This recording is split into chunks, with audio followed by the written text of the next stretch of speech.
Vijay Devarakonda Kingdom ఫైనల్గా వచ్చేసింది. టాలీవుడ్ యువ హీరోల్లో మంచి క్యాలిబర్ ఉన్న విజయ్ దేవరకొండ ఈ మధ్య వరుస ఫ్లాపులతో చాలా వెనకపడ్డాడు. ఒక్క సాలిడ్ హిట్ పడితే బాగుందని రౌడీ ఫ్యాన్స్ కూడా అనుకున్నారు. అయితే అలాంటి టైంలోనే విజయ్ దేవరకొండ గౌతమ్తో కలిసి కింగ్డమ్ తీశారు. ఇలాంటి టైంలోనే విజయ్ దేవరకొండ గౌతమ్ తిన్ననూరి కలిసి కింగ్డమ్ తీశారు. సినిమా గురించి టీజర్, ట్రైలర్ ఇవన్నీ ఇంట్రెస్ట్ పెంచాయి. అనిరుద్ మ్యూజిక్ సాంగ్స్ తో హైప్ ఎక్కించింది. సో ఫైనల్ గా సినిమా ప్రేక్షకుల ముందుకు వచ్చింది. ఇక కింగ్డమ్ కథలోకి వెళ్తే 1920లో శ్రీలంక దీవికి ఒక రక్షకుడు ఉంటాడు. అక్కడున్న ప్రజల ప్రాణాలు కాపాడడానికి తాను ఒక శక్తిగా మారతాడు. అయితే ఆ టైంలో జరిగిన యుద్ధంలో మళ్ళీ తమ నాయకుడు వచ్చే వరకు ప్రజలు ఎదురు చూస్తుంటారు. అలాంటి దీవిలో నాయకుడు ఎలా వచ్చాడు, ఎందుకు వచ్చాడు, అక్కడ ప్రజలను ఎలా కాపాడాడు అన్నదే కింగ్డమ్ కథ. సినిమా ఫస్ట్ హాఫ్ చాలా పవర్ ప్యాక్డ్ గా వెళ్తుంది. ఎలివేషన్స్, ఎమోషన్స్, బీజిఎం, సినిమాటోగ్రఫీ అన్నీ కరెక్ట్ గా పడ్డాయి. ఇంటర్వెల్ సీన్ కూడా అదుర్సనేలా ఉంది. ఇక సెకండ్ హాఫ్ ఏం జరుగుతుంది అన్న ఎగ్జైట్మెంట్తో కాస్త అంచనాలు ఉంటాయి. అక్కడ కాస్త అంచనాలు తప్పింది. అయినా సరే సెకండ్ హాఫ్లో కూడా ఎమోషన్స్ బాగా వర్కౌట్ అయ్యాయి. ప్రీ క్లైమాక్స్ అయితే విజయ్ దేవరకొండ విధ్వంసం అని చెప్పొచ్చు. సినిమాలో సూర్య పాత్రలో విజయ్ తన బెస్ట్ ఇచ్చాడు. విజయ్ మాస్ క్యాలిబర్ని డైరెక్టర్ గౌతమ్ బాగా పట్టేశాడు. ఇక శివ పాత్రలో సత్యదేవ్ కూడా చాలా మంచి సపోర్ట్ ఇచ్చాడు. సూర్య, శివ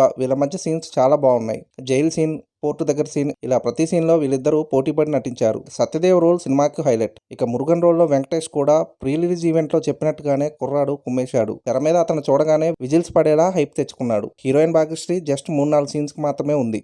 ఆమెతో ఉన్న సాంగ్ కూడా లేపేశారు. సినిమా ఎక్కడా బోర్ కొట్టదు, కానీ ఫస్ట్ హాఫ్ చాలా ఎంగేజింగ్ గా వెళ్తుంది. సెకండ్ హాఫ్ అక్కడక్కడ కాస్త స్లో అయినట్టు ఉంటుంది. శ్రీలంక దీవిలో ఒక కింగ్డమ్, అందులో ఒక కొత్త నాయకుడు. అలానే విజయ్ దేవరకొండ కూడా టాలీవుడ్ నెక్స్ట్ కింగ్ మేకర్ అయ్యే క్యాలిబర్ ఉందని ప్రూవ్ చేసుకున్నాడు. ఇక సినిమా టెక్నికల్ స్టాండర్డ్స్ కి వస్తే అనిరుద్ మ్యూజిక్ హెల్ప్ అయింది. BGM worked out well. Gautam Tinnanuri Jersey లాంటి సినిమాలే కాదు, కింగ్డమ్ లాంటి సినిమా కూడా చేసే సత్తా ఉందని ప్రూవ్ చేసుకున్నాడు. కింగ్డమ్ సితారా బ్యానర్ నుంచి వచ్చిన costliest film. Cinema production values top notch గా ఉన్నాయి. కింగ్డమ్ సినిమాపై రివ్యూస్ ఏం చెప్పినా ఏం రాసినా ఇది తప్పనిసరిగా ఒకసారి చూసే మంచి థియేటర్ ఎక్స్పీరియన్స్ ఉన్న సినిమా. సో ఎలాంటి డౌట్ లేకుండా సినిమా చూసేయచ్చు అన్నమాట. మరి మీరు కూడా కింగ్డమ్ చూసారా? చూస్తే మీరు కూడా మీ ఒపీనియన్ కింద కామెంట్లో చెప్పండి. అదండి సంగతి. ఇలాంటి ఇంట్రెస్టింగ్ విషయాలు మరెన్నో తెలుసుకోవడానికి మా ఛానల్ని సబ్స్క్రైబ్ చేసుకోండి.